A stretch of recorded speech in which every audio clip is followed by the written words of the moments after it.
भूपालवर्जितमकाप्रियतङ्ग्रिपद्म स्पर्शोक्तशक्तिभिर्विश्रुतिभूतान् तद्दर्शनस्पशनानुप्रजल्पन् शय्यासनाशनशयनौ सपिण्डमन्तः येषां गृहे निरयपद्मनिवर्तताम्बः स्वर्गापवर्गविरमः स्वयमास विष्णुः। श्रीशुक उवाच नन्दस्तत्र यदून् प्राप्तान् ज्ञात्वा कृष्णपुरोगमान् तत्रागमद्रुतो गोपैर्मनस्तात्तैर्दृश्यया तां दृष्ट्वा वृक्षयो हृष्टा त्वनः प्राणविभोत्थिता परिशस्वतिरे गाढं चिरदर्शनकातराः वसुदेव परिष्यज्य सम्प्रीतप्रेम विह्वलः स्मरन् वंशकृतान् क्लेशान् पुत्रन्यासं च गोकुले कृष्णरामो परिष्यज्य पितरावभिवाद्य च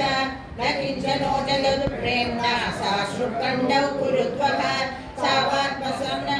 तावात्मासनमारोप्य बाहुभ्यां परिरम्य च यशोदा च महाभागा सुतौ च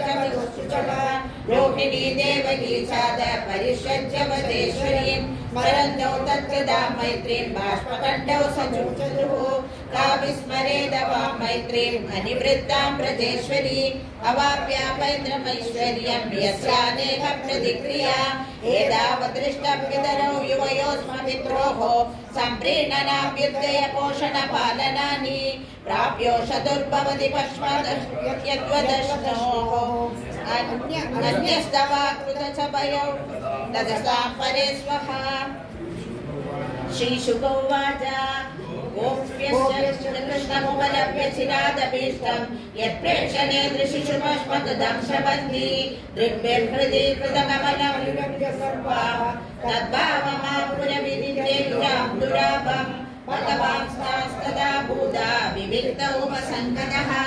आश्लिष्यानामयं पृष्टा प्रहसन्निधमब्रवीत् अविस्मरदनः सख्या स्थानाबद्धचिकित्सया गदां शिलायितान् शत्रु भक्षक्षपणचेतसः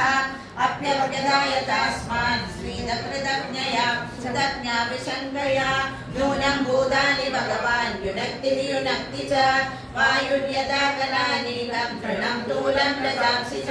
संयोजाक्षिपदे भूयस्तदा भूतानि बोधगते मयि भक्तिर्विभूतानाम् अवदत्वाय कल्पते दृष्ट्वा यदा सीमन् पदावनः अहं हि सर्वभूतानाम् आदिरोन्तरं भगिनी भौतिकानां यथा कम्बार्वायुर्ज्योतिरङ्गना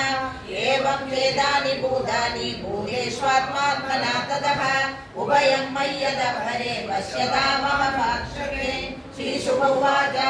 अध्यात्मशिक्षया गोप्य एवं कृष्णेन शिक्षितः